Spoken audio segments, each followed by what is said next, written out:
अल्हम्दुलिल्लाह रब्बिल आलमीन वल आक़िबतु लिल मुत्तक़ीन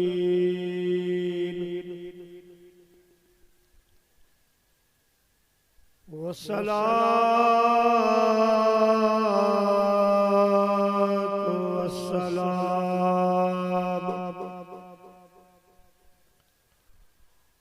अला सय्यिदिल अंबिया वल मुरसलीन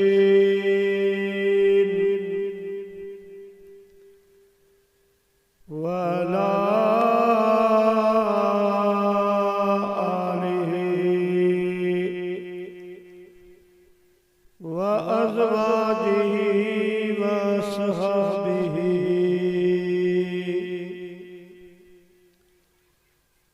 व उलमाए उम्मतिही व सुलहाए मिल्लतिही अजमाईन। अम्मा बअदु फ़क़द क़ाल अल्लाहु तबारक व तआला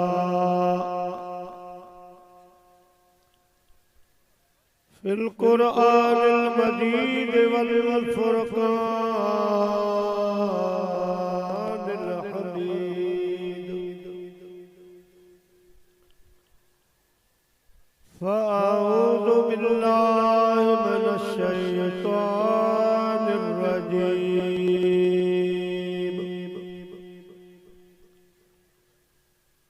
बिस्मिल्लाहिर रहमानिर रहीम।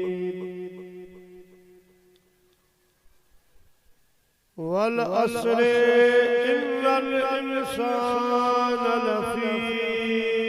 खुस्र इल्लल्लज़ीना आमनू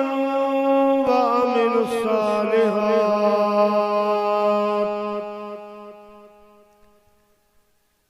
व तवासौ बिल हक़्क़ि व तवासौ बिस्सब्र। सदक़ल्लाहुल अलीयुल अज़ीम व बल्लगना रसूलुहुल नबीयुल करीम।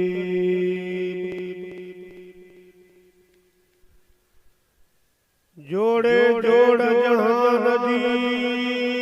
पाण कयाई परवार हादी हामी हाशमी सरदार सरदार सुए सहाबल सत्समी मज मस्जिद मरियादार हुआ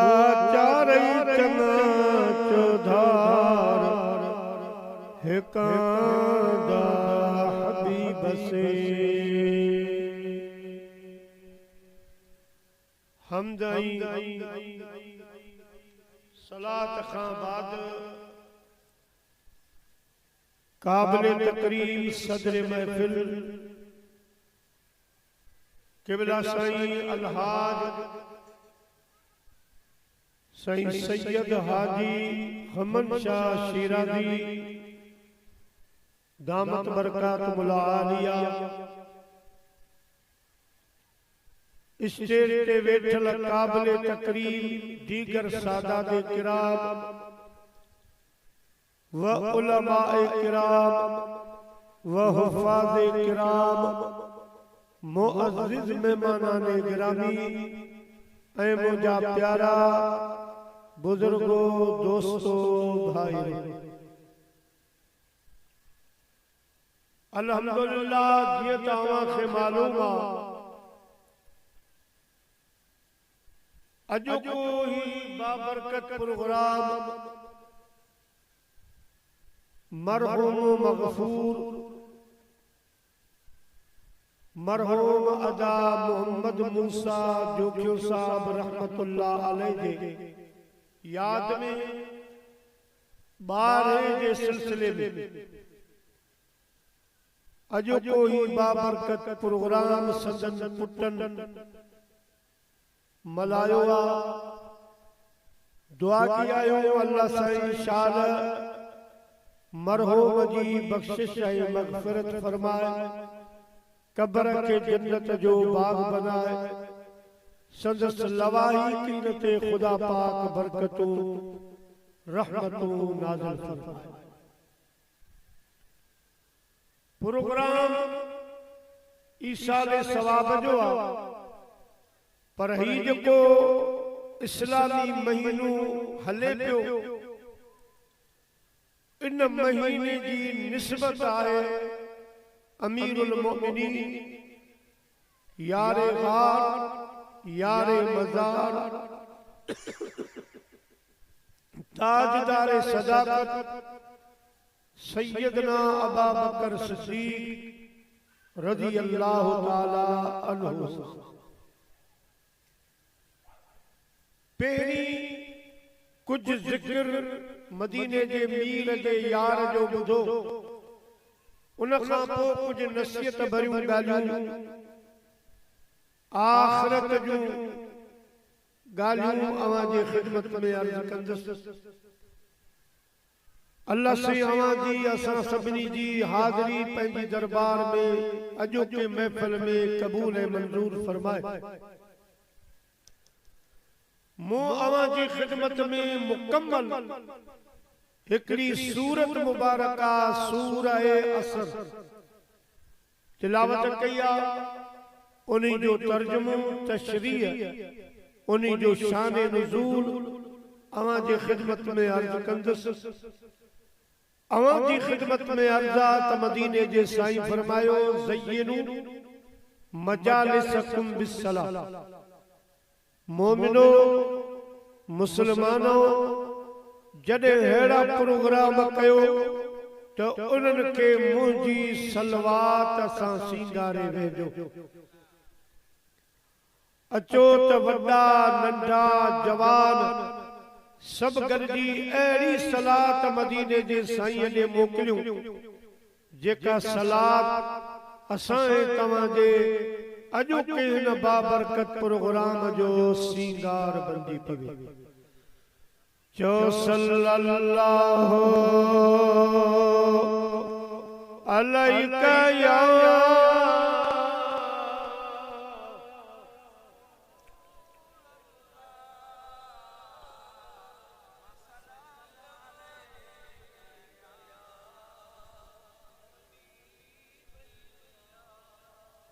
वल अस्रे इन्नल इंसान लफी खुस्र। अल्लाह पाक फरमायो मुझा महबूब मुखे अव्हां जे ज़माने जो कसम इन्नल इंसान लफी खुस्र। बेशक इंसान खसारे में आ इल्लल्लज़ीना आमनू व अमिलुस्सालिहात, मगर उहे इंसान जंहिं मां अल्लाह ऐं तो मिठड़े रसूल ते ईमान आंदो, ईमान आणण खां पोइ व अमिलुस्सालिहात उन्होंने नेक अमल कया भला अमल कया। अल्लाह पाक फरमाए तो मुझा महबूब ये इंसान दुनिया में भी कामयाब आहिन त आखिरत में भी कामयाब आहिन। ही आया तशरीह त रब फरमायो मुझा हबीब ही गाल चिटिया पक्किया तुझे जमाने जो कसम त जेके मानू कलमो पढ़ी दीन में दाखिल थिया नेक अमल कयूं उहे कामयाब है। जन मुखे न सुञातो तो रसूल खे न सुञातो ईमान ना दो उन्हनि जे लाइ हिते बि खसारो आहे, आख़िरत में बि हुननि जे लाइ खसारो। हाणे जन ईमान ना दो उन्हनि जे लाइ त खसारो आहे। ॿी सूरत में वरी असां मोमिन मुस्लमान जन कलमो त पढ़ियो आहे,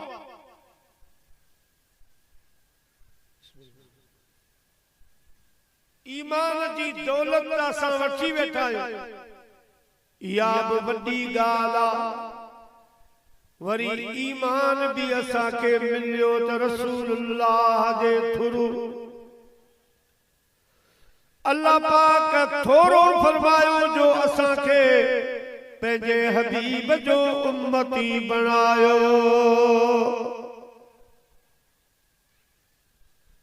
नबी पाक सल्लल्लाहु अलैहि वसल्लम हिकिड़ो काफर आयो, उन कलमो पढ़ियो। कलमे पढ़ण खां बाद साईं खे अर्ज़ कई त अल्लाह जा रसूल, मूं ज़माने जाहिलियत में 360 न्याणियूं बचायूं। छो तो ज़माने जाहिलियत में माण्हू न्याणीअ खे पंहिंजे घर में ऐब समझंदा। जिंदा जिंदा खड्डा खुणी उनमें पूरींदा, मारे छॾींदा। अल्हम्दुलिल्लाह अॼु पाण न्याणियुनि सां मोहब्बत था कयूं, न्याणियुनि जी इज्जत था कयूं त इहा अल्लाह जे हबीब जी तालीम आहे। अल्लाह जे महबूब सिर्फ हुक्म न कयो बल्कि असांखे करे ॾेखारियो। अम्मा खातून जन्नत सलामुल्लाह अलैहा नंढड़ी हुई, मदीने जा साईं वॾनि वॾनि प्रोग्रामनि में वेठा हूंदा, पर जॾहिं सैयदा फातिमा ज़हरा दरवाजे ते ईंदी हुई त भरी महफ़िल में अल्लाह जो रसूल उथी भी पंहिंजी न्याणीअ जो इस्तक़बाल कंदा। समझायूं त न्याणी जी हेतिरी इज़त आहे। असां वटि न्याणी खे चवंदा आहिनि सत क़ुरान। मुंहिंजा प्यारा दोस्तो, ऐं असां वटि अल्हम्दुलिल्लाह हाणे खणी 15वीं सदी थी वई आहे जो वो अदब घटिजी वियो आहे, पर पाण वटि बि क़ुरान खां पोइ ॿिए दर्जे में अगर अहमियत ॾींदा हुआसीं त न्याणी खे ॾींदा।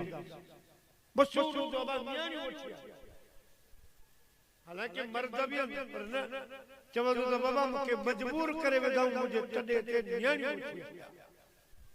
हाणे खणी तौर अजीब अची वियो आहे, पर पोइ छा रब असांखे न्याणी सियाणीअ जो अदब हया एहतराम अता फरमाए। प्यारा मुस्लमान वायरो, ॿिए नंबर में मदीने जे से खुशखबरी ॾिनी त जिन न्याणियुनि जी अल्लाह वास्ते परवरिश की, सुभाणे क़यामत जे ॾींहुं मां रसूलुल्लाह हुन जो गवाह हूंदुसि, हुन जी सिफारिश करे जन्नत में मोकिलींदुसि। ऐं मुंहिंजा प्यारा दोस्तो, ॾिठो वञे त पछाड़ी जेका उम्र थींदी आहे माण्हू जी, अल्लाह सां मोहताजी खां बचाए, पर जे मोहताज मां पीउ थी विया, पुट दौलत जे चक्कर में, शादियुनि जे चक्कर में धार थी वेंदा। न्याणी भले पराए घर में हुजे, पर सुबुह शाम मां पीउ जे दर ते बीठी हूंदी त बाबा छा खाईंदो, छा पचाया अचां, कहिड़ी रब पचाया अचां। त आख़िरी ॾींहंनि में बि अगर थधी हवा मां पीउ खे लॻंदी आहे त न्याणी जे घर खां लॻंदी आहे। न्याणी उन जी ख़िदमत में बीठी हूंदी आहे। न्याणी खुदा जी रहमत आहे, पुट खुदा जी नेमत आहे, पर हुए जाहिल माण्हू हा, उहे न्याणी खे ऐब समझी मारे छॾींदा हा या ज़िंदा ज़िंदा खॾा खुणी पूरींदा हा। हिन साइल जो जेको नओं मुस्लमान थियो, इन्हीं जो सवाल यो त मूं उन दौर में 360 न्याणियुनि जी जान बचाई 360 उठ कुर्बान करे जिते भी न्याणी जमदी त मां उठ काहे ॾींदोसि न्याणी जे माइटन के चवंदोसि न्याणी खे मारजो न मां एवज़े में खर्च में अवां खे उठ ॾेई थो वञा मुंहिंजा महबूब पोइ 360 न्याणियूं मूं बचायूं 360 उठ कुर्बान कयमि हाणे मूंखे ॿुधायो त अल्लाह साईं इन अमल जो मूंखे सवाब कहिड़ो ॾींदो मदीने जे साईं फरमायो तोखे रब महबूब जो कलमो नसीब कयो मुंहिंजी उम्मत में तोखे दाख़िल कयो इन खां मथे जो अजर ऐं सवाब आहे जो तोखे मूं जहिड़ो महबूब मिली हर ख़ुदा जूं महिरबानियूं आ मगर हिकड़ी घणी भला महबूब पंहिंजो कहीं ॾिनो कहीं खे खणी महबूब फरमायो तोखे रब मुंहिंजो उम्मती बनायो इन खां मथे जो तोखे छा मुंहिंजो कलमो छाजे करे त जेके भी नबी आया उहे असां जहिड़े ग़रीबन गुनाहगारन मां हथ कढियो वेठा अल्लाह साईं खे चयाऊं ये गुनाहगार तुझे हवाले तू जान तुझा ये माना असां गुनाहगार नेकोकारन जी जिम्मेदारी खणूं था नेक तो वठी ईंदासीं सभिनी ईअं चयो पर आमिना जो लाल जॾहिं धरतीअ ते आयो अल्लाह खे अर्ज़ कई मुंहिंजा रब हे नेक सभु तुंहिंजा गुनाहगार मां मुस्तफा जा असां खे वरी कहिड़ो महबूब मिलियो जो वञी ख़ैर प्यारा मुसलमान भाइरो हज़रत मूसा अलैहिस्सलाम टिकड़ी माई आई अर्ज़ की साईं मुंहिंजा 5-7 पुटन उन मां 3 गुज़ारे विया नंढड़ा बाक़ी जेके बच्चा उन्हनि जे लाइ दुआ घुर त अल्लाह उन जी उम्र खे वधाए हज़रत मूसा अलैहिस्सलाम पुछो तुंहिंजे पुट जेके गुज़ारे विया उन्हनि जी उम्र घणी हुई अर्ज़ की साईं हिकिड़े पुट जी उम्र हुई बस 300 साल विच जी हुई 200 साल उन खां नंढे जी उम्र हुई 100 साल हाणे माई ॻाल्हि अहिड़ी कई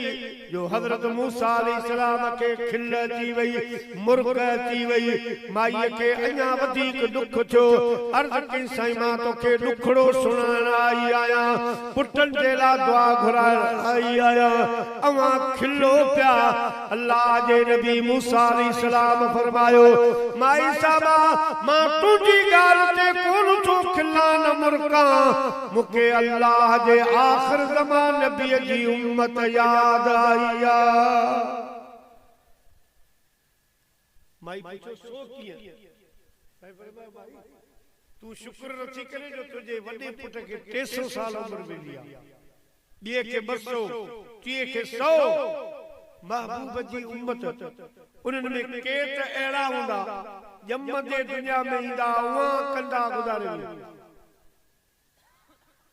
के 5 ॾींहंनि जा थी गुज़ारे वेंदा के साल जा थी गुज़ारे वेंदा के 15 साल के 20 साल ईअं करे गुज़ारे वेंदा 100 खे को वञी पार कंदो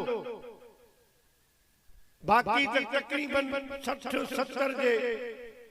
लगभग हलिया वेंदा उन्हनि जूं बि तमामु हुंदियूं जेके सब्र कंदियूं तुंहिंजे पुटनि खे हेतिरी उमिरि मिली आहे पोइ बि तूं चवीं थी त नंढी आहे जॾहिं माई मदीने जे साईं जी उम्मत जो ज़िक्र ॿुधो त हज़रत मूसा अलैहिस्सलाम खे अर्ज़ कयई हाणे मुंहिंजे पुटनि जे लाइ दुआ न घुर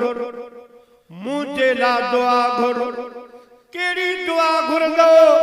अल्लाह सही मूंखे हाणे पंहिंजे तरफ़ वठी वञे मां गुज़ारे वञा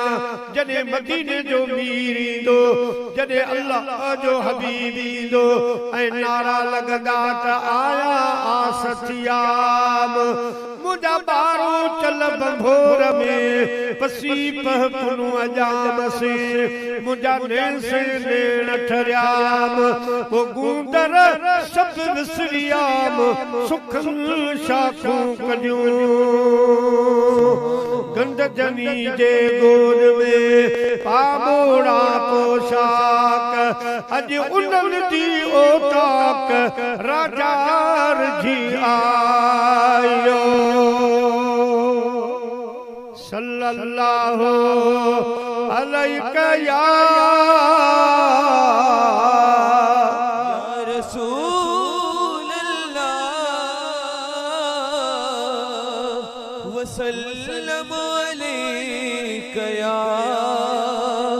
हबीब अल्लाह तो सल्लल्लाहु अलैका या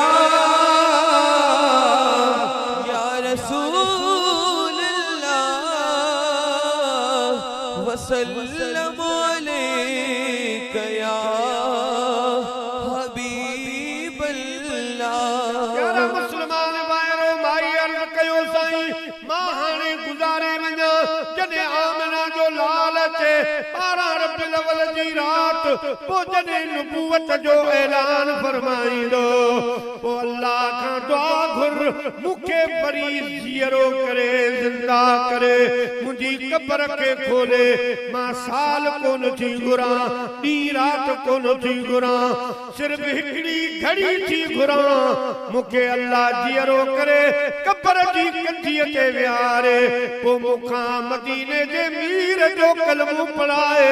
मां संदसि उम्मत में दाख़िल थी वञा पोइ भली वरी रब मूंखे मारे छॾे मूसा अलैहिस्सलाम अहिड़े जवान जी उम्मत में या हिकिड़ी घड़ी 1000 सालनि खां भली आहे सुभान अल्लाह सुभान अल्लाह तव्हां छा चओ त कंहिंखे 5 ॾींहं मिलिया कंहिंखे हफ़्तो मिलियो कंहिंखे महीनो मिलियो कंहिंखे साल मिलियो कंहिंखे 20 50 60 साल मिलिया इहा त वॾी उमिरि आहे अहिड़े राणे रसूल जी उम्मत में सिर्फ़ कलमो पढ़ां एतिरी घड़ी मिली वञे त ॿई जहान घुरे एड़ो महबूब रब असांखे अता फरमायो आहे वरी उन में असांखे केतिरो अरसो उम्मत में विहारियो आहे इहा वॾो शान आहे वॾो मान आहे प्यारा मुसलमान भाइरो अल्हम्दुलिल्लाह असांखे रब करीम पंहिंजे मिठे महबूब जो गुलाम बनायो आहे ऐं उन सां गॾु गॾु वरी रसूलुल्लाह जो आशिक़ बि बनायो इहा वॾे में वॾी नेमत अल्लाह से फरमायो आबा तस्मू बिहबलिल्लाह मुझी रस्सी के मजबूत झले वियो मानू सही तू पहिरियों दुनिया जो मुफस्सिर रईसुल मुफस्सिरीन असा के समझायो त अल्लाह जी या रस्सी केड़ी आ ये के रब जो फरमाया त मुझी रस्सी के मजबूती से झले वियो या रस्सी केड़ी आ हजरत अब्दुल्ला बिन अब्बास फरमायो अदा या रस्सी रसूलुल्लाह जी ज़ात है रब जो फरमाए रस्सी मां हथ न करजो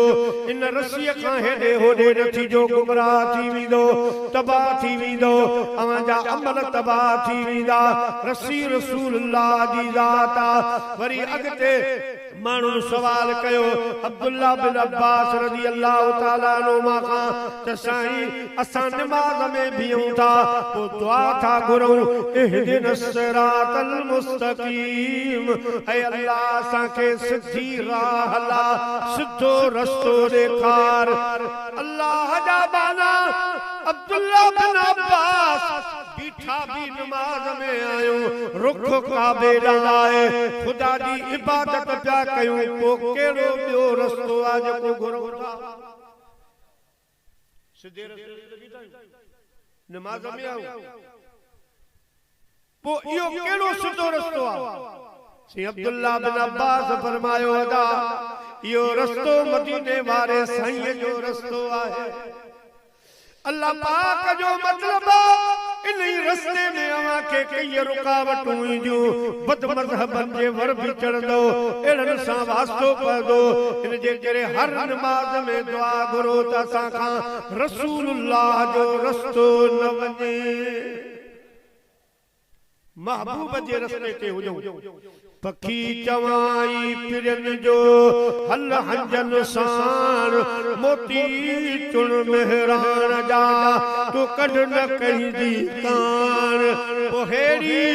कर रिहान जेका आहे पिरन जे पार दी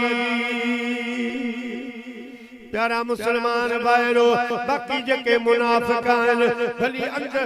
ज़ाहिर जा केॾा बि हसीन ज़ाहिर जा उन्हनि जा लिबास ॾाढियूं पटका अजीबन पर भिटाईंदो फरमातो बघा तूं ॿाहिरि अछो केॾो आहीं अंदर तुंहिंजो कारो मच्छीअ मां खाई अञा पियो सदाई त पखी आहियां पिरनि जो दोस्तो अल्हम्दुलिल्लाह उहा रस्सी बि असांजे हथनि में आहे रस्तो बि असांजे हथनि में आहे ऐं वरी रब फरमाए अला बिज़िक्रिल्लाह तत्मइन्नुल कुलूब मुझो जिक्र कयो अवां जे दिलनि खे सुकून मिले अल्लामा समरकंदी रहमतुल्लाह अलैह काज़ी अयाद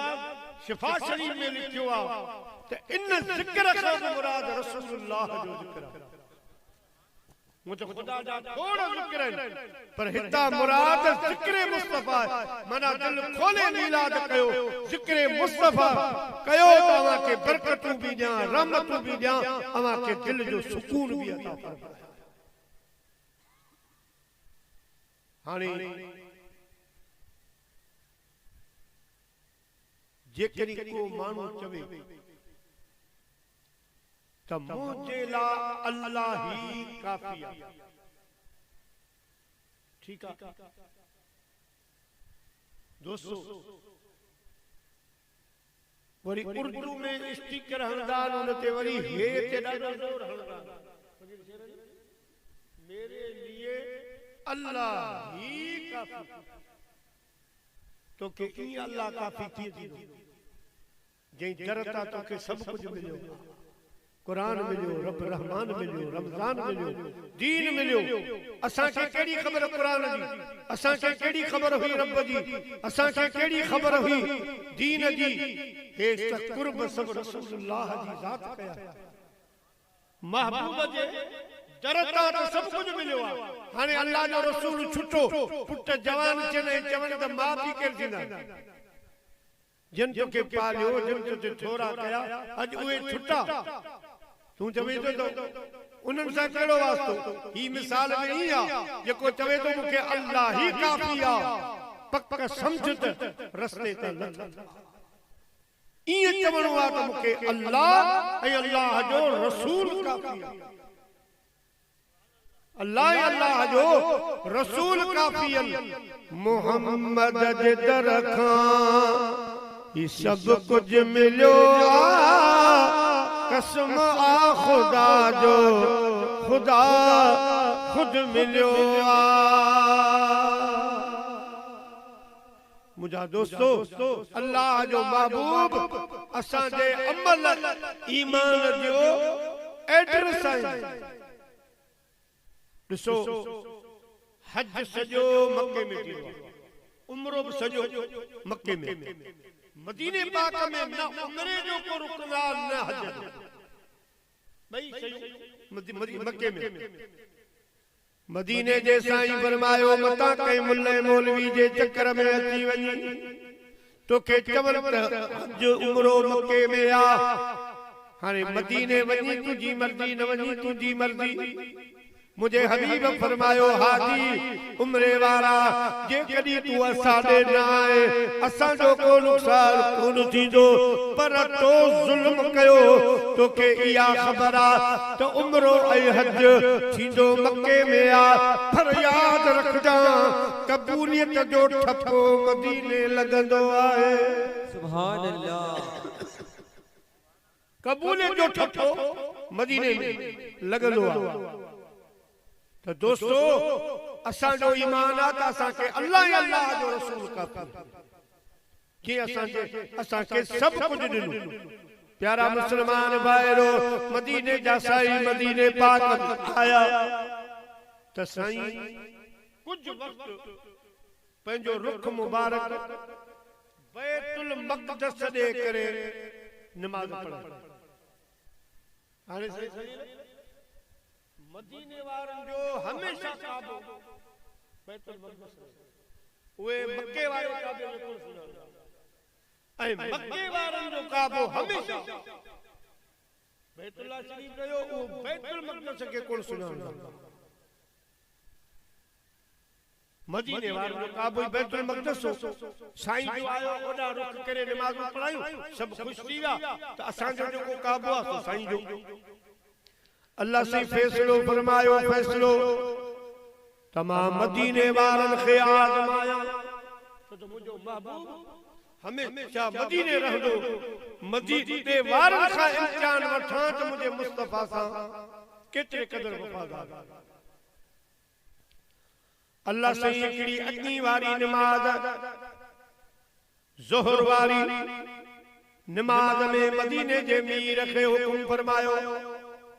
असां तुंहिंजो इम्तिहान असां मदीने वारन जो इम्तिहान वठंदासीं बरकातु नमाज रुख कर बैतुल मक़दस दे अक्सा वारी मस्जिद जे तरफ अक्सा मस्जिद जे तरफ बिन रकातन खां पोइ तव्हां घुमी वरी बैतुल्लाह शरीफ जे तरफ रुख कजो त असांखे ख़बर पए त तोसां केर वफ़ादार आहिनि हाणे इहो सम्झ कड़ो इम्तिहान मदीने वारन तो हिकिड़ो माण्हू ॿुधाईंदो आहे त हेॾी नमाज़ में ॿिनि रकातनि खां पोइ होना थी उहा सवली ॻाल्हि अचानक नमाज़ में बरकातूं होॾा बरकातूं बैतुल्लाह शरीफ ॾे रुख करण जो वॾो इम्तिहान अल्लाह जे महबूब सल्लल्लाहु अलैहि वसल्लम बरकातूं नमाज पढ़ाए मुंहिंजा प्यारा वरी ॿिनि रकातनि खां पोइ उछा त मदीने जो मीर घुमी वियो मक्के वारे काबे ॾे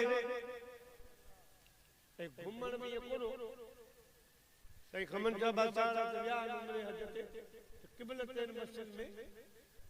मना घुमण में एक ही पासो तो ॿियो वरी ही पासो एडो एको घुमी विया हुजन हा ये मोबाइल मूवी वारियूं कैमरा त भरी नहा त ॾिसऊं आयो मंजर ॾिसऊं आ सुभान अल्लाह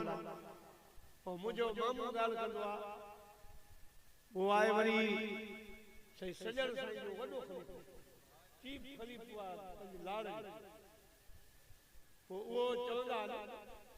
त मूंखे कहिड़े बात मौलवी साहब जेकॾहिं ने कैमराऊं साईं पीर मिठे जे जोर में हुजनि भले मूंखे लख रुपया ख़र्च करणो पिया त वठी पंहिंजे मुर्शिद जी तस्वीर कढां मुर्शिद जी ॻाल्हि आहे पर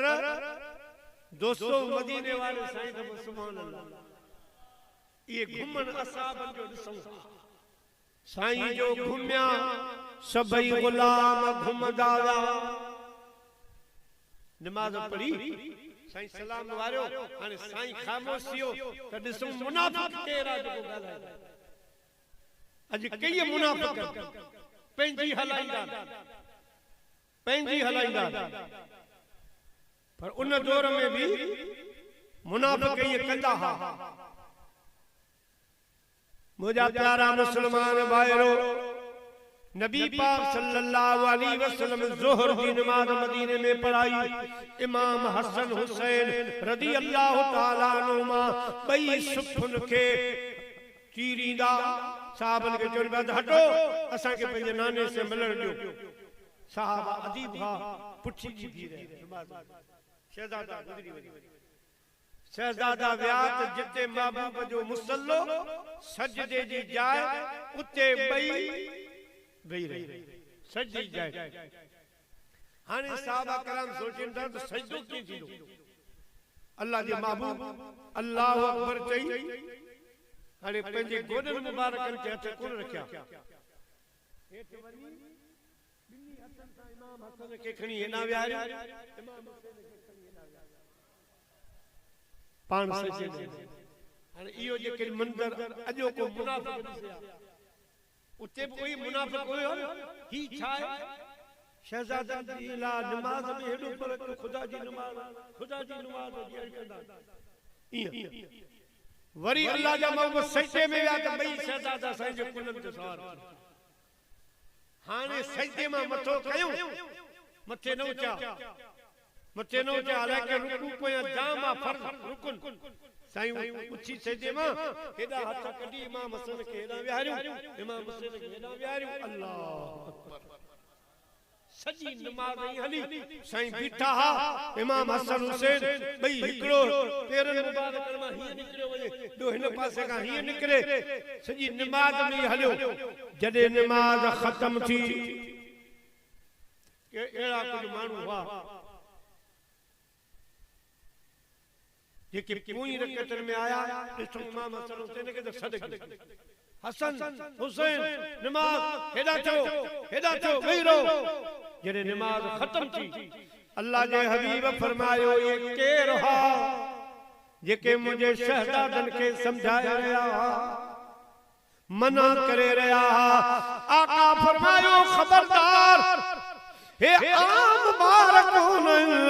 हे मां रसूलुल्लाह जा शहज़ादा नबूवत इनके घर की है विलायत इनके घर की है इमामत इनके घर की है शहादत इनके घर की है गुनहगारों न घबराओ शफाअत इनके घर की है बरोज़ महशर गुनहगारों को बख्शवाना ये आदत इनके घर की है सुभान अल्लाह नारे तकबीर नारे रिसालत नारे हैदरी सल्लल्लाहु अलैहि या रसूल अल्लाह वसल्लम अलैका या हबीब अल्लाह अल्लाह के हबीब फरमायो खबरदार आइंदा मुझे शहज़ादन के केर भी न रोके नमाज असां जी आ दीन असां जो आ ये सब गालियूं असां जूं आहिनि अवां खे असां ई सेखारियूं आहिनि वरी असां ते था एतराज़ कयो मुंहिंजा प्यारा इहा मुनाफ़िक़ जी निशानी आ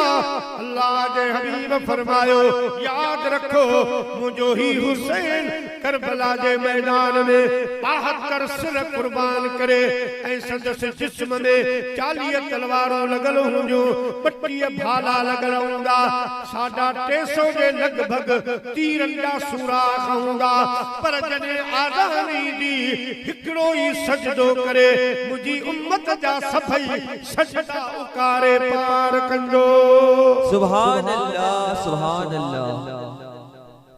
अहिड़े नमूने सां मुंहिंजे हबीबन सलाम मरायो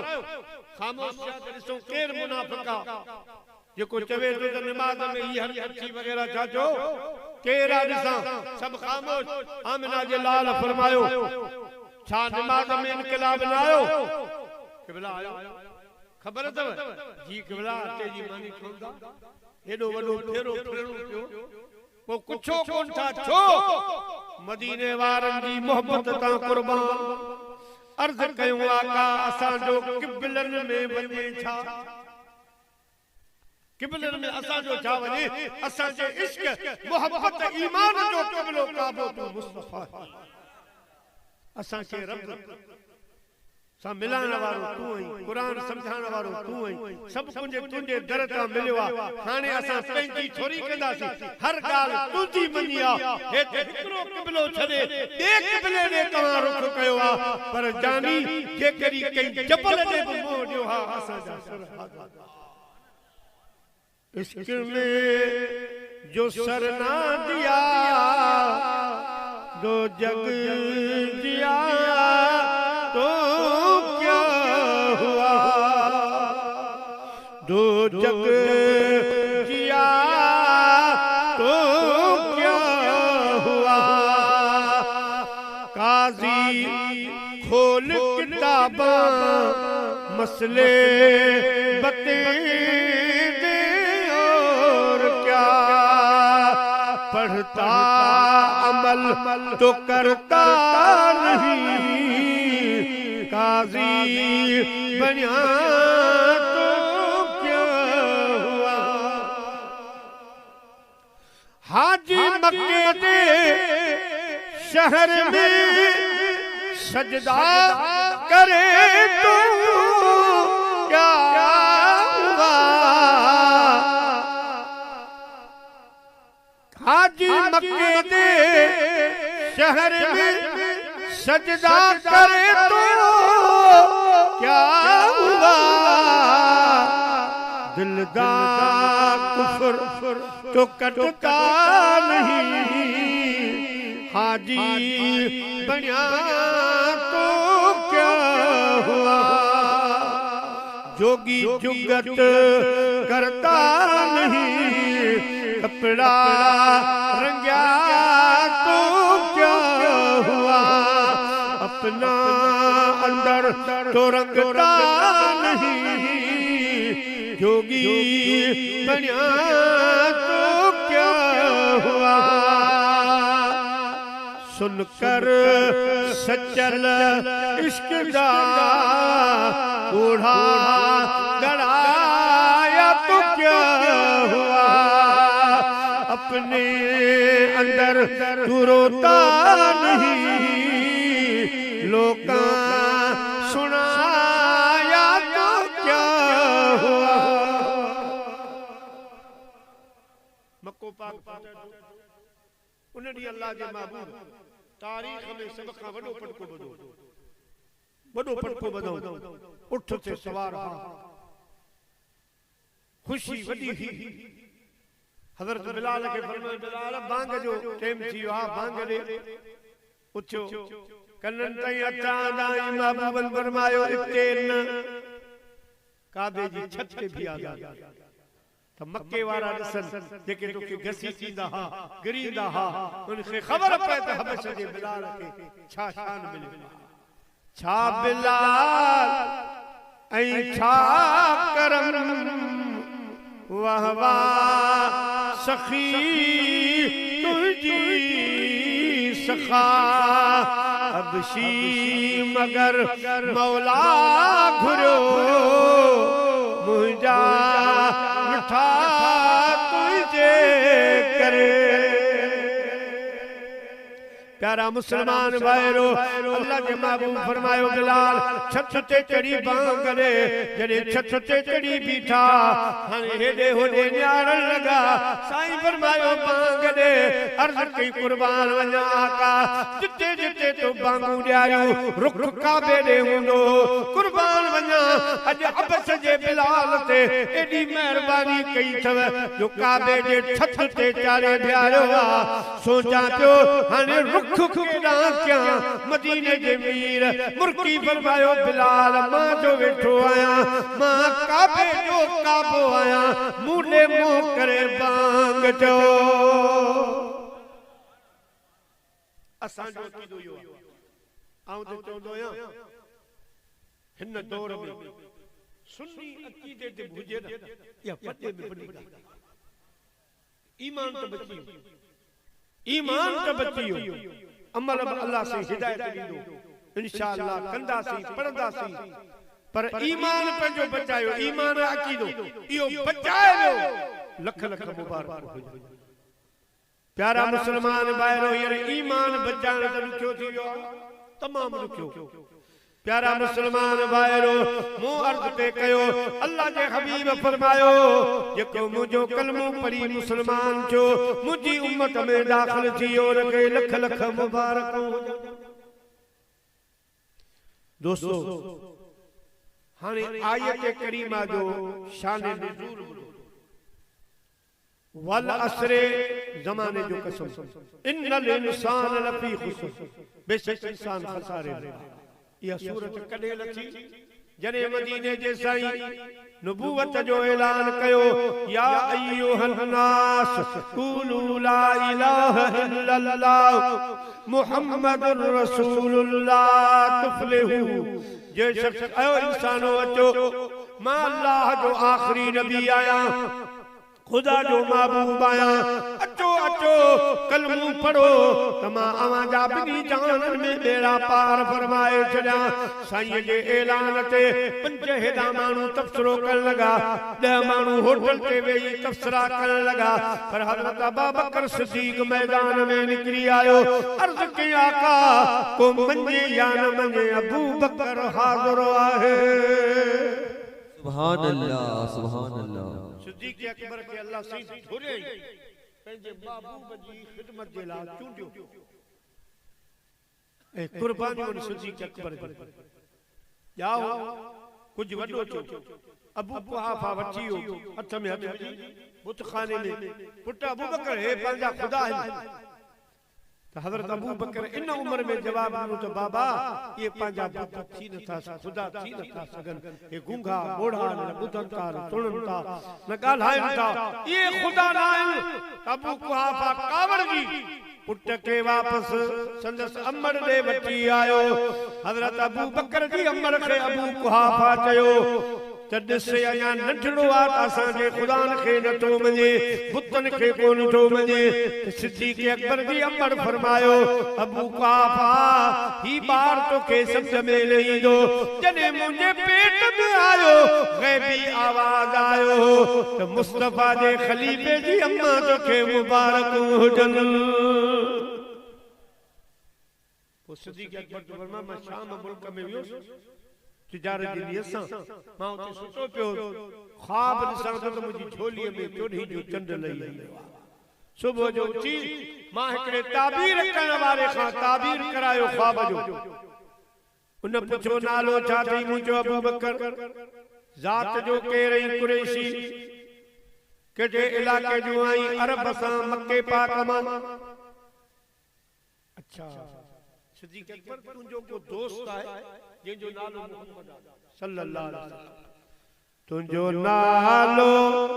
मुहम्मद बणियो ॿियनि नालनि हज़ारनि खां ॿियनि नालनि हज़ारनि खां तुंहिंजो हुस्न सदा सुहिणो साईं चंड तारनि सितारनि खां चंड तारनि सितारनि खां हज़रत अबू बकर फरमायो जी हां मुंहिंजो दोस्त आ जंहिंजो नालो मुहम्मद आ उन ताबीर करण वारे चयो अबू बकर उथी भी त मां तोखे मुबारक ॾियां साईं अबू बकर जो फरमायो मां उथी बीठुसि उन मूंखे भाकुर पाए मुबारक ॾिनी या अबू बकर हे जेको तुंहिंजी झोलीअ में चंड आयो आ इहो आसमानी चंड मुराद न आहे उन मुहम्मद मुस्तफा जे ऐलान नबूवत ते तूं अॻ में कलमो भरी दे को कुछ ॾींहं रही अमां मदीने सफ़र कंदो जॾहिं गारे सौर में ईंदो त तूं झोली फैलाईंदे आमिना जो लाल तुंहिंजी झोलीअ में मथो मुबारक रखी आराम कंदो हिन चंड खां मुराद रसूलुल्लाह जो मथो मुबारक आहे से अबू बकर तो फरमाया से वापस थिया कंडीअ जो वण हो उन जी छांव में वेठोसि त उन कंडीअ जे वण मूंखे चयो सिद्दीक अकबर मदीने जे मीर जा खलीफा तोखे मुबारक बि हुजे तोखे सलाम बि हुजे ये ॻाल्हियूं मां सभु ज़हन में रखंदो आहियां जॾहिं इहो वक़्तु आयो साईं जे ऐलान त ॿिया सभु सोचण में ॻाल्हियुनि में हा मां कलमो पढ़ी ईमान आंदो कलमे पढ़ण खां पोइ आमिना जे लाल जी बारगाह में अर्ज़ कयमि मुंहिंजा महबूब मां तोखे मञां थो पर को अहिड़ो मौजूदो ॾेखार जो मां इन्हनि काफ़िरनि खे सम्झाया साईं करीम मुर्की फरमायो मुर्की अबू बकर ॿियनि खे मां वण हलाए ॾेखारियो किन खे मां जानवर खां ॻाल्हाए जबलनि खां कलमा पढ़ाए ॾेखारियो ऐं साईं ॾेखारिया मदीने शरीफ में हिकिड़ो सहाबी हो वो फजर जी नमाज़ पढ़ी वो जल्दी मस्जिद मां निकिरी वेंदो दुआ न करो साईं करीमन पुछो छा मजबूरी आ जो दुआ छड़े हलियो तो अर्ज की क़िबला मुझे घर ऐं यहूदी जे घर जी विच वारी दीवार हिकड़ी आ खजीअ जो वण यहूदी जे घर में बीठल आ तागूं खजूरूं पत्तूं बीठियूं सुबह जो हवा लगदी आ त कुछ दाना मुझे घर में पई पवंदा खुदा जे खौफ खां वञी उहे दाना झोली भरे यहूदी जे हवाले कंदो आहियां मता मुआरा बार बगैर इजाजत जे पराई खजूर खाई यो खौफ खुदा ऐ इंतहाई दर्जे जो खौफ अल्लाह जी जात हालांकि वण जो फल किरल जेकॾहिं माण्हू खाए त गुनाहगार नाहे तकवा जे ख़िलाफ़ फतवा त आहे त जाइज़ आहे हिकु बाक़ी धक खणी केराए न कंहिंजे फल के कंहिंजे वण मां अंब के धक खणी केराए इहो हराम आहे नाजाइज़ इहे माण्हू अलाए कहिड़ो ख़ुदा खे जवाब ॾींदा जेके कम जी ताली खे बख़्शींदे हलूं था सॼे जहान में अॻे असां ॾिसंदा जी ॿार चिंबड़िया पिया हूंदा कम ते न हाणे त छिंडाड़ियुनि वारा मोड़ था उहे बि न कम सां लॻे यानी को खौफ़ खुदा ई न का यादगिरी न आहे त खुदा पुछंदो कणे कणे जो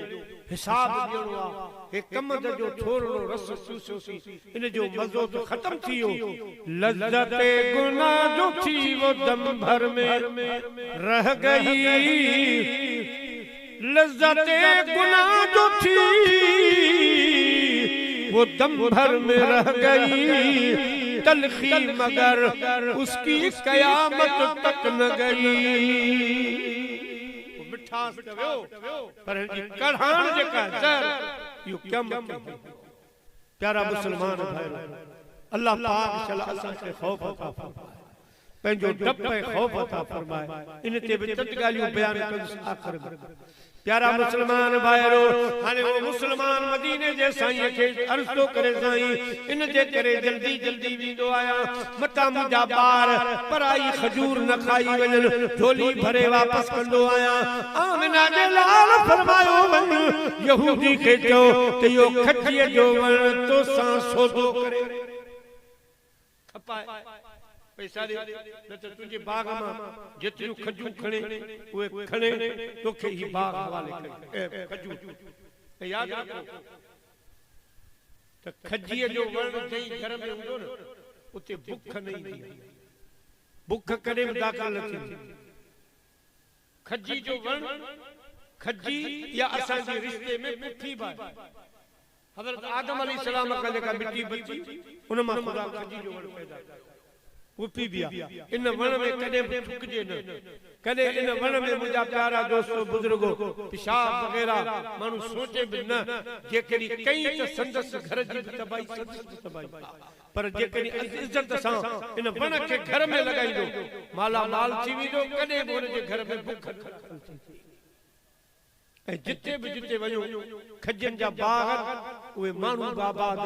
पत्थर भी सज बाबा ये खैरपुर साहिब के नगर तो सुभान अल्लाह खजीअ जे वण जी सौदो कर मुसलमान यहूदी सां ॻाल्हायो भला खपाईंदे वण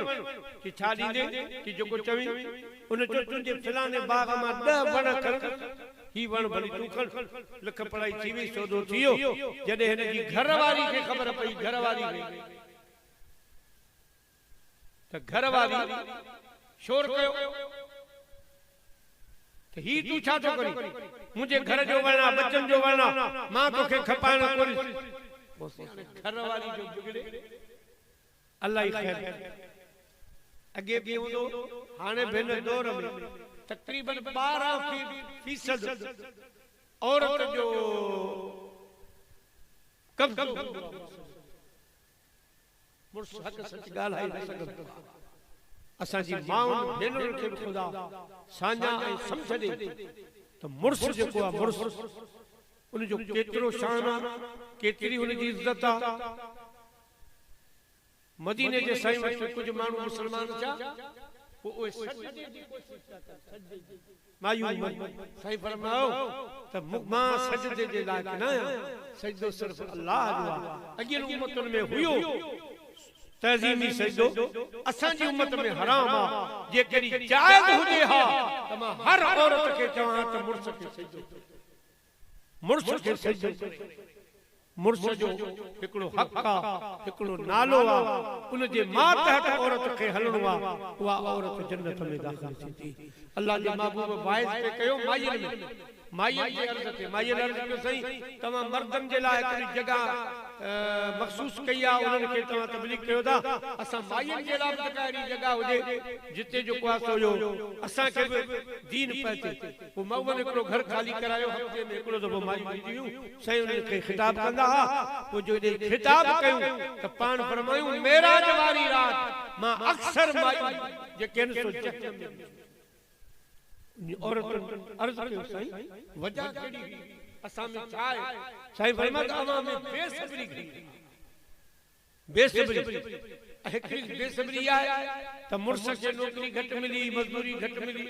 ॿिए खे पाड़े वारे खे जजी त अवां सॼो ॾींहुं पयूं मर्दनि खे टोकी तूं छा मर्द थियो तूं छा मर्द थियो हे वग़ैरह इहा अल्लाह खे ॻाल्हि पसंदि आहे ॿिए नंबर में अवां जो ॿार बच्चो गुज़ारे थो पार तूं खणो अहिड़ा पार जेका रब करीम खफ़ा थी थो वञे नाराज़ थी थो वञे इन बेसब्री जे करे ऐं वॾा मर्दनि जी बेअदबी जे करे मूं अक्सर औरतूं ॾिठियूं त जहन्नम में सड़नि प्यारा मुस्लमान भाइरो ऐं मर्दनि जे लाइ इहा दुआ घुरंदासीं त उहो औरत जे मक़ाम खे सुञाणे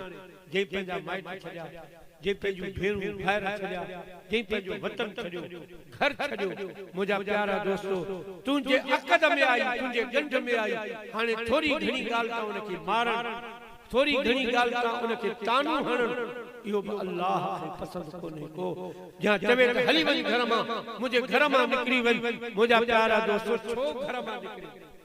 पाण त कोन आई आहे तुंहिंजे माइट घुरी वरिती तो घुरी वरिती अॼु तूं केरु थींदो उनखे घर मां ॿाहिरि कढण जेतिरो इन घर ते तोखे हक़ आहे एतिरो हक़ माईअ खे बि आहे मुड़ुस बि पंहिंजी माईअ जो ख़्यालु करे माई मुड़ुस जो ख़्यालु करे घर जन्नत जो बाग़ बणिजी वेंदो भगवान फरमायो जंहिं घर जे ज़ाल ऐं मुड़ुस में मोहबत आहे उहो घर जन्नती आहे जंहिं घर में ज़ाल मुड़ुस जो झेड़ो आहे उहो घर जहन्नम जो घर आहे अल्लाह सही जहन्नम वारे घर खां बचाए मुस्लमान जे हर घर खे ख़ुदा जन्नत जो घर बनाए प्यारा मुसलमान भाइरो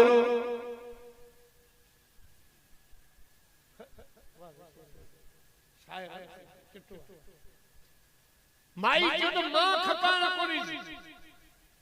हाणे मजबूर थी वियो फैसलो आयो मदीने जे साईं सहाबी अर्ज़ कयो साईं हाणे कल फैसलो करे फिरे थो साईं फरमायो भली फिरी वञे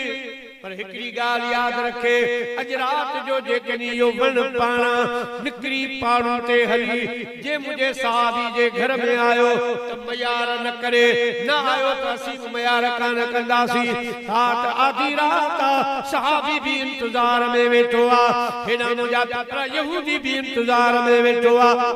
मुस्लमान तो फरमाए आधी राति जो दीवार ठका कयो दीवार खुली वई वण पाड़ा निकिरी आयो पंहिंजे पाड़नि ते हली मुंहिंजे घर वेठ बीठो यहूदी जा घर ॿार हुआ हैरान थी विया उहे सभु जो सभु कलमूं पढ़ी मुस्लमान थिया मुंहिंजे हबीब फरमायो अबू बकर ॿियनि खे वण हलाए ॾेखारींदुसि पर तुंहिंजे लाइ त शाम वारो ख्वाब बि मौजूदु आहे कॾीअ जे वण जा सलाम बि तुंहिंजे लाइ मौजूदु आहे प्यारा मुसलमान भाइरो अगर अबू बकर ईमान आंदो अबू जहल पुछो त कई ईमान आंदो माण्हू ॿुधायो त अबू बकर सिद्दीक़ कलमो पढ़ियो आहे अबू जहल खे फिक्र थियो छो जो आम माण्हू कोनो जी कलमो पढ़ियो अबू बकर ताजिर बिरादरी जो वॾो मेंबर हो उन जे कारोबार जूं शाखूं यमन शाम रूम ताईं गॾियूं पई हुयूं कई साईं जा मज़दूर हा नौकर हा कबीलो कुरैशी वॾो हो मुंहिंजा प्यारा अबू जहल खे फिक्र जो अॼु अबू बकर ईमान अबू जहल खे फिक्र जो अॼु अबू बकर सिद्दीक़ ईमान आंदो आहे सुभाणे नौकर चाकर ईमान आणींदा पोइ ही सिलसिलो यमन शाम रूम ताईं सिद्दीक़ अकबर जे तुफ़ैल वञी पहुचंदो कुरैशी वॾो कबीलो आहे बाद में कंट्रोल करे कोन सघंदासीं वॾेरा रईस सरदार ज़मींदार वापारिन के घुराई पुछाई त अबू बकर के वापस कीअं मोटाए हिकिड़ो उथी बीठो चई सरदार साहब अबू बकर सिद्दीक़ जो को पुराणो नंढपण जो चग वजो दोस्तान जो नालो आहे कलाब बिन उसैद उन जी हज़रत अबू बकर गाल कोन मोटाईंदो आहे वो वञे उन खे लालच ॾियो वो मोटाए छॾियो कला खे घुरायो कला के अबू जहल चयो असां जो कदे तो में कम कोन पियो अज पहिरियों दफ़ो कम पियो आ तोखे भी खबर आ त तो हज़रत अबू बकर कलमो पढ़ियो आ दीन में दाखिल थी वियो उन खे मोटाइणो आ सीने ते हथाणी चयई अबू जहल फिक्र न कर इहो त मुंहिंजे सेकट जो कम आ पर जॾहिं नारो हणी हलियो ग़ैबी आवाज़ आयो कि तैबा से मंगाई जाती है सीनों में छुपाई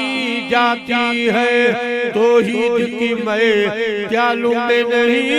नजरों से पिलाई जाती है दर ठुकाई सिद्दीक़ अकबर फरमान दकल बाप केरा अबू बकर मा तो पुरानो यार कला बनो सैद आयो है साईं दर खोलियो जेको ज़माने सारो हिसाब किताब चाहे पानी जो सोचो सिद्दीक़ अकबर खबरों कजू खैर में आयो आई सहकंदो आयो आई कि अबू बकर पेरी वायदो कर त जे कम सा आयो आया सो मुजो कम कंदे सिद्दीक़ अकबर अकल जो वीर समझी वियो जने के अबू जहल वारन भरे मोकलियो आ चोरे मोकलियो आ त वनी सिद्दीक़ अकबर का कलमो छलाया रसूलुल्लाह जो दीन छलाया अबू बकर सोने में बंद बधो फरमायो कला दुनिया जो ॿियो को भी कम खणी आयो होंदे तो मैं हाजिर आया तुझा थोड़ा मुखे याद पर जे हिन कम सा आयो आई या मोकलियो वियो आई तो मैं अल्लाह जो हबीब छडे ॾियां दीन छडे ॾियां त कन खोले ॿुध सोन सवाया सुपरी तोरिया तान तुरन मेखू जन जू मन अंदर चोरिया तान चुरन से सजन कीअं विसरन जन के सांच मुसाहबी हज़रत अबू बकर सिद्दीक़ रज़ी अल्लाह तआला अन्हु जो वफादारियों दीन अल्लाह अल्लाह जे रसूल इन बन में हज़रत अबू बकर जे बारे में नबी से फरमाया तो सभनी मोमिनन जो ईमान हिकड़े पासे सिद्दीक़ अकबर जो ईमान हिकड़े पासे सभनी मोमिनन जो अमल पंजो ईमान एक पलड़े में रखे बे पासे सिद्दीक़ अकबर जो ईमान पलड़े में रखे तो हु सजो ईमान मथे खड़ी वई अबू बकर जो ईमान बजरी छाजे करे अबू बकर सिद्दीक़ का दी नमाज पढ़ी सागी नमाज पढ़ी सागिया रोजा रखी तहज्जुद वाली नमाज सागी इशराक भी सागियो अवाबीन भी सागियो वो सिद्दीक़ अकबर सबनी का बाजी खड़ी वियो छाजे करे मिठे मुस्तफा जी अल्लाह जे हबीब सा वफादारी कई मालूम छो नमाज रोजो पंहिंजी जगह ते मकाम रसूलुल्लाह जी मोहब्बत में विलायत रसूलुल्लाह जी गुलामी में शान मान मुस्तफा जी कदम में जेके शान मान खपे वो मिलंदो रसूलुल्लाह जे महबूब सा सच्चो हुजे महबूब जे बच्चन सा सच्चो हुजे मुजा प्यारा इन में नमाज जो को दखल दल कोने नमाज एक फर्ज आ अलैदा जगह पर जेको शान मर्तबो मिलंदो आ जेके मिलियो सो मुस्तफा जी खिदमत सा मोहब्बत सा यो महबूब जो दिलन तोहफो किए नबी से फरमायो या अबू बकर जी मुजा का कुर्बान हुकुम साईं फरमायो हाने मक्के जा काफर डाडो तंग था कर नमाज पढ़ण को था दी किचन में हलण को था दी बारन के पत्थर जो बच्ची ओ जुरियो रखन था नमाज में मुझे पुछन थे अरे मक्को छड़ मदीने हल पो हिकड़ी रात मां तो बुधाईंदी हलंदा हाने इनके इलाही वक्त गुजरी अचानक मदीने जे साईं हिजरत की तैयारी कई उन रात तैयारी की जे रात मक्के जा सब काफर बब तलवारूं खणी रसूलुल्लाह जे घर जे चौधारी बीठा किथा निकले त खत्म कयो अल्लाह जे हबीब फरमायो मौला अली मुश्किल कुशा शेरे खुदा मोमिनन जा मौला मुझे बिस्तरे ते रंडी पाए सुनी पो सुबह जो उठी हे अमानत फिलान के लिए अमानत एडी बड़ी गाल ऐं कर्ज़ मदीने जे साईं वटि को जनाज़ो खणी ईंदा साईं कोन पुछंदा त तो हिन नमाज़ पढ़ी आहे कोन हिन ज़कात ॾिनी आहे कोन हज कई आहे कोन सब फर्ज़ आहे पर इहे सवाल कोन कंदा सवाल कहिड़ो कंदा हिन ते कर्ज़ जे कर्ज़ हूंदो त साईं हटी पहुची बीहंदा ऐं ॿिए साहब जी जनाज़ो नमाज़ यानी इहो बि ख़तरनाक दोस्तो त ॿी बेईमानी जेके माण्हू कनि था पोइ वापारी हुजे उहो ज़मींदार हुजे उहो केर बि हुजे मन गश मोमिन फलैस मिन्ना जंहिं शख़्स खे मोमिन खे धोखो ॾिनो क़यामत जे ॾींहुं मदीने जो साईं फरमाए मुंहिंजी जमात में कोन थींदो उहो ॿिए पासे अॼुकल्ह केॾो धोखो आहे केॾो फराड आहे केॾी ठगी आहे ॿिया त ॿिया पर मुस्लमान मूंखे त उन ॾींहुं एॾो शर्म आयो विंजर में मूंखे माखी जी ज़रूरत हुई मुसलमान खां पुछम सही माखी जी सही सजी मोट सही है पासे में गैर मुसलमान जो दुकान उनखां पुछम कि मुर्जा बाने असां तो कोन तो गलत ॻाल्हि ॿुधाए हीअ सही आहे यानी उन गैर मुसलमान थी उन ॿुधाए पर मुसलमान में वो जज्बो ई कोन्हे वो चतो जेको अचे बस मुंहिंजे पेट में अचे ख़ैर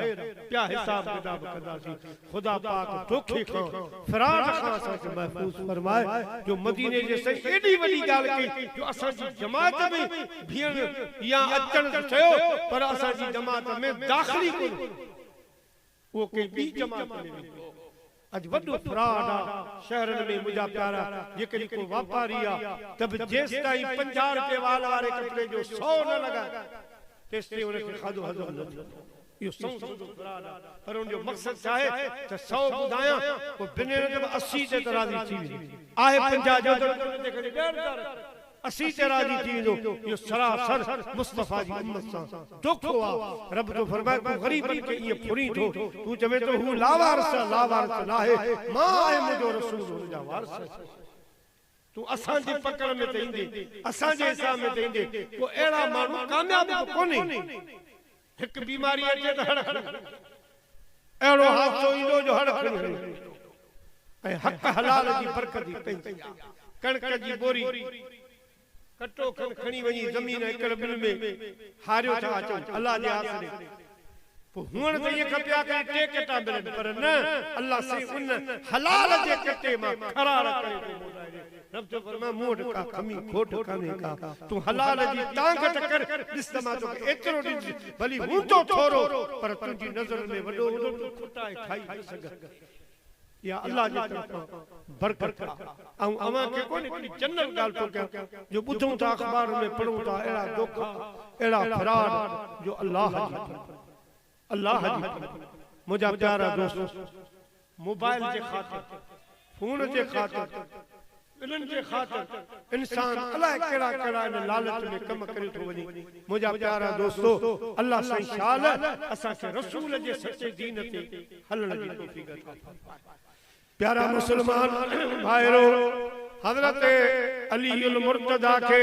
असांजे मौला के फरमायो बिस्तरे ते सुम्ही पो सुबुह जो उठी हे अमानत हवाले कजो मौला अली ऐं हज़रत मौला अली जो फरमाए त मां जॾहिं बि सुम्हंदो त आसरो हयाती का लाए पो सुम्हंदो त सुबुह जो अला उथंदो जई रात मदीने जे साईं फरमायो सुबुह जो उथी अमानत जा फरमायो तो खुदा जो कसम बे खुटके वारी निंड में मुझे अज कोन बन जो साईं सेवा सुबुह जो उठ जा तो वमा ये कोन हवा इन महबूब चई चलियो सुभान जरूर जियो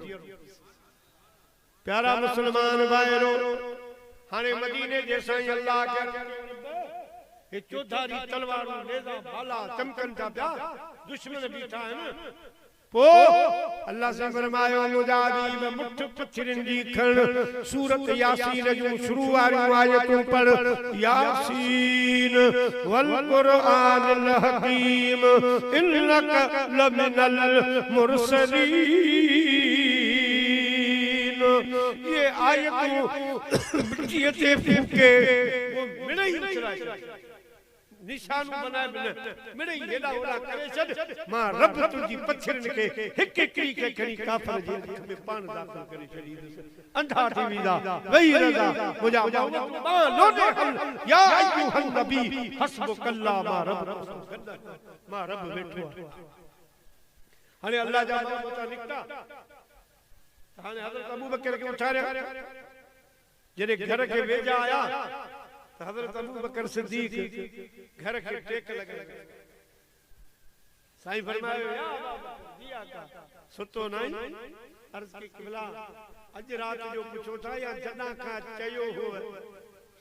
ते हिक रात कुर्बान वना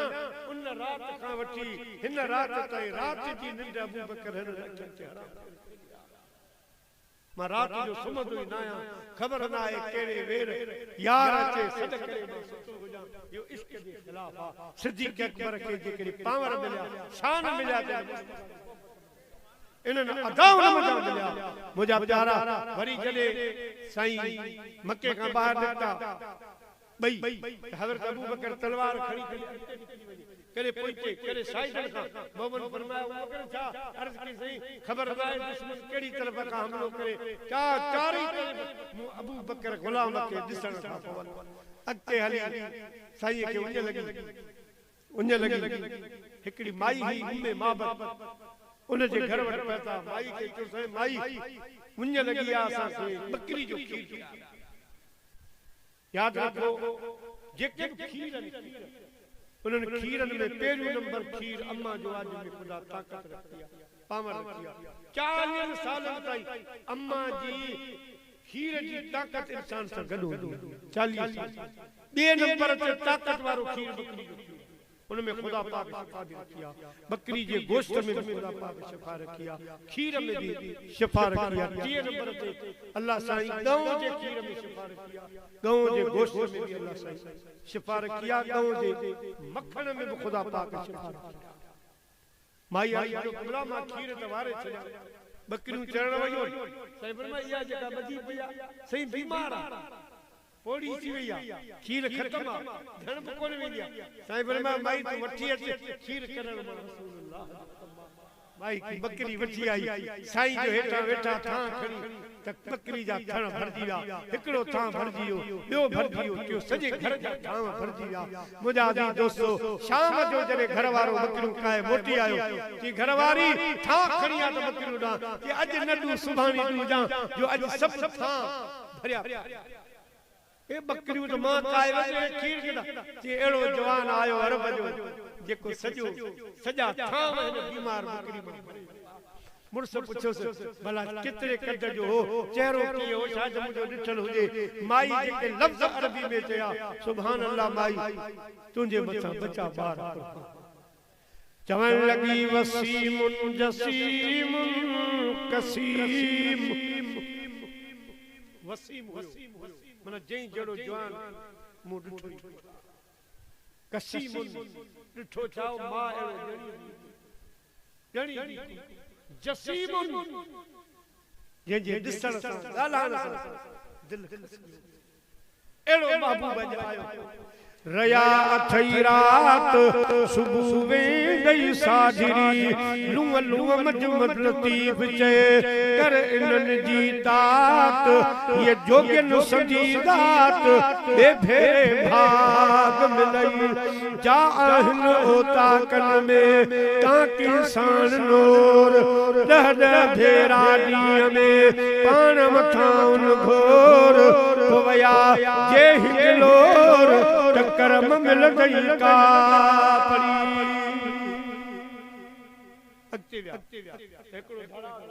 मुसलमान उन धरार वट सही बीठो वो अगते काफर पैर खयो आया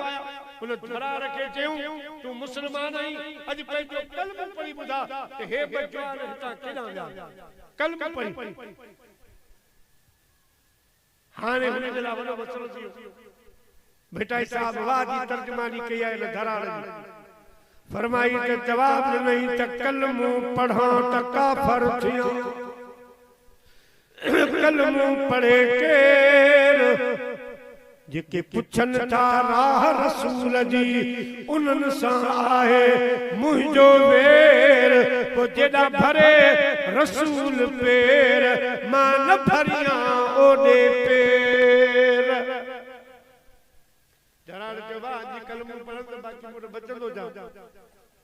ईमान तो वञण कोन्हे अॼु कलमो पढ़ा त काफ़ी जेके रसूल जी राह पुछनि पिया मां त उन्हनि जो दुश्मन आहियां हिननि चयो त हे त वॾो दुश्मन आहे असां खां वरी जेॾा भरिया रसूल पेर ऐं ओॾा ॾस त छा न असां हलंदुसि न ॾस ॾींदुसि ऐं त इन ॻाल्हि जो सख़्तु मुखालिफ़ आहियां मुंहिंजा प्यारा दोस्तो अल्लाह जो महबूब सुहिणो अबू बकर सिद्दीक़ गॾु हलिया सिद्दीक़ अकबर 7 किलोमीटर से हुन विया वारे सौर हाणे त चाड़ी सिंधी बंदी वई आसानी वो तो पोइ बि 4 कलाक ये 7 किलोमीटर मदीने जे साईं के पंहिंजे कुलनि ते सिद्दीक़ अकबर खणी मथे ओ ये थोरा मदीने से क़यामत जे अबू बकर मूंसां गॾु कुर्सी विझी मथे अर्श ते वेंदो साहब अर्ज़ नबी फरमाए समेत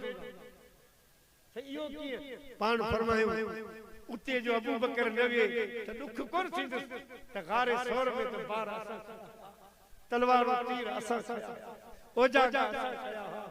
अज छड़े इन जे करे मज़ार में भी गॾु हूंदो त मथे अर्श ते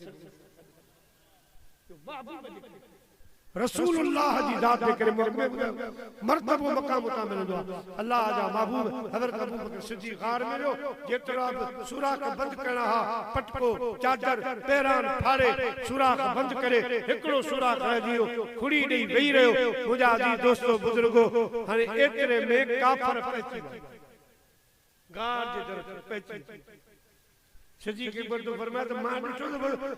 हाणे अची विया तो मुखे थोरो खौफ थियो बाबूल फरमाया अबू बकर छा ॻाल्हि अर्ज़ कई दुश्मन अची विया फरमायो ला तखफ इन अल्लाह माना अबू बकर डप न कर गार में 3 ॼणा मौजूद सही थियो फरमायो रब सां गॾु रब गॾु वेठो आहे इनखे ताक़त ई कान्हे का असांजे वेझो ईंदा रब वरी तदबीर कहिड़ी कई अल्लाह साईं हुकुम कयो मकड़ीअ खे अॻियां जालो ॿधी छॾ कबूतरी हिते बेदा ॾे काफ़र फसी ताज़ो जालो ॿधो पियो आहे हे अंडा लॻा पिया आहिनि जेता दरिया ते जालो टुटी वञे हिन में त कोन विया हिन में त कोन विया सिद्दीक़ अकबर तो फरमायो था मोटी विया इहे त मोटी विया वरी नांग जेको 550 साल खां मदीने जे साईं जे इंतज़ार में वेठो मूंखे जी खुड़ी हटा यार देखा मुझे तू आशिक़ मां भी आशिक़ तो जेड़े नांग के अंदर अचण कोनी काफ़र अचना तो उन्हनि सां विड़ा हा त पाण पर माल मांगो तो जान मांगो तो जान दूंगा सिद्दीक़ से न हो सकेगा कि यार का जमाल दूंगा खुड़ी खाई छड़ जो कुछ कर मगर महबूब न ॾेखारी न महबूब जे वेझो ही असो अबू बकर सिद्दीक़ वॾो शान आहे वॾो मान आहे मूं मुख़्तसर पोइ 1.5 कलाक खां मथे हली वियो तक़रीबन 1.5 कलाक खां मथे मुंहिंजा प्यारा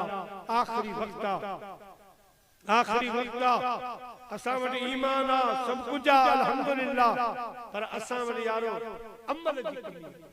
दुनिया जी गरगरी में दुनिया जे फखर में एड़ा लोह थी विया जो आखिरत याद ना है कब्र याद ना है मुझा प्यारा मरण याद कोनी मुसलमान भा तू दुनिया कमा हट हला तू होटलू हला तू जेड़ो धंधो कर हलाल हक जो या इबादत बेशक पर आखिरत के भी याद कर या रह पिरन वटी या कर पिरन सदी प्रचार इनी मिनी धार छल कादर के न करे अज तो के नमाज जेला टाइम न तो मिले क़यामत जेडी खुदा तो खां पुछंदो तू चवंदे से बीमार हुयो साईं कमकार घणा हा वगैरह वगैरह रब तो के जरूर चवंदो दोस्त जी शादी में वियो है तो तुजा कम घर हलियो पे तू फिलहाल जी दावत पे वियो है तो तुजा कम कर हलिया पे इन दुनिया जे कमन जे ला तो के टाइम मिलियो है फा मुसलमान जंजा तुजे मथा थोड़ा गुण एहसान उन जी तू पंज वक्त न पढ़ी सी तो जड़ो बेवफा जो के पो बिटाई तो फरमाया त कंड करण सकीय मन हमारू वरन जे अल्लाह जे अॻियां कहिड़ो कंद खणंदी कहिड़ो ख़ुदा पाक खे जवाब ॾींदी त मुस्लमान भाउ अल्लाह जे दीन खे सुञाण मस्जिद खे सुञाण हे मस्जिदूं अॼु मस्जिदूं आहिनि सुभाणी पुलसरात वारी पुल ते इहे ॿेड़ियूं बंदी ईंदियूं चवंदियूं आचार सालार ॻोठ वारा सुञाण असां अवां जे ॻोठ वारी बस वेह ते असीं तोखे पुलसरात पुल पार क़यामत जे ॾींहुं तोखे छॾी ॾियूं त दोस्तो मदरसा क़ाइम कयो मस्जिदुनि खे आबाद कयो ऐं मदरसनि सां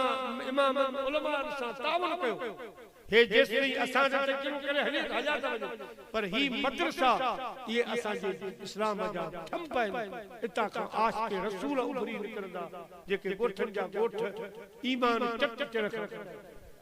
अल्हम्दुलिल्लाह इन साल त पंहिंजा सैयद सगोरा उहे बि दस्तार बंदी कंदा शोभान जो पर साईं खलील ॿुधाए त हिन दस्तार बंदी में कसरत सां सैयद तो नूर पर घणे कदर सैयद हेरे होरे थी विया सुस्तन पर अल्लाह सही जॾहिं को अहिड़ो दौर ईंदो आहे त पोइ ख़ुदा पाक अहिड़ा कणा वरी पैदा कंदो आहे जेके साईं शाह मुराद चिरागी जे सिलसिले खे ज़िंदा करे इहो ख़ुदा जो दस्तूर आहे त मोमिन मरणो आहे माउ पीउ जो अदब कयो माउ पीउ जो अदब कयो वॾपण में माउ पीउ खे न रुआरजां फला तकुल्लहुमा उफ़्युम वला तनहरुमा फकुल्लहुमा क़ौलन करीमा रब तो फरमाए जेसिताईं माउ पीउ जवान तब अदब कर पर अच्छा वार थी वञे पोइ माउ पीउ खे धड़को दाबो न ॾिजां माउ पीउ खे कानून मीहणो न ॾिजां खबरदार माउ पीउ खे न रुआरजां एतिरे क़दर फला तकुल्लहुमा उफ़ माउ पीउ जी तोखे ॻाल्हि न वणी तूने किते अफसोस रब तो फरमाए इन लफ्ज़त पे तुझे ला जहन्नम तैयार दोज़ख तैयार है बल्कि कुल्लहुमा कौलन करीमा तू कावड़ जी पवन तू झुकी पो जा तू बांग बद जा तू माफी घुर जा जिनी रे रती नसरई तू मरुस सुन से तू धड़कन तू झको थी पांच गिटी में पा जे रुसी वजन पाण वनी परचा मता रुठो ही रही दोस्तों इन उम्र में कदे मां पीउ खे धड़को दाबो न ॾिजां उन्हनि जो ख्याल कजे पंहिंजे बच्चन खे क़ुरान पढ़ा अगर पाण पढ़ियल न आहीं तब शुरू कर जेसिताईं हली सघे मरी वे त कब्र में तोखे मलाइका क़ुरान खे मुकम्मल कराईंदा कि इल्म पढ़ने तो मुकम्मल दस्तार बंदी तुझी कब्र में करे खुदा जे सामने तोखे ज़ाहिर कंदा दोस्तों अल्लाह मुझी अवधी हाज़िरी कबूल फरमाए अल्लाह सैयदा मोहम्मद मूसा मरूम जो रहमतुल्लाह अलैहि जी बख्शिश फरमाए संदस कब्र के जन्नत जो बाग बनाए जिन बच्चन पंहिंजे पीउ सां वफ़ा करे 12 महीना गुज़री विया बच्चन विसारियो पंहिंजे बाबा खे नाहे अॼु बि उन्हनि खे उनजे लाइ दुआ जे लाइ एॾो ख़र्च कयो आहे इंतज़ाम कयो आहे प्यारा मुस्लमान भाइरो अल्लाह इन्हनि जो ख़र्च क़बूल फरमाए इन्हनि जे रोज़ी रिज़्क़ में ॿियूं टियूं बरकतूं फरमाए अल्लाह आचार सालार ॻोठ खे आबाद ऐं शाद रखे खुदा से शादात वारनि खे आबाद ऐं शाद रखे वा आख़िर दावाना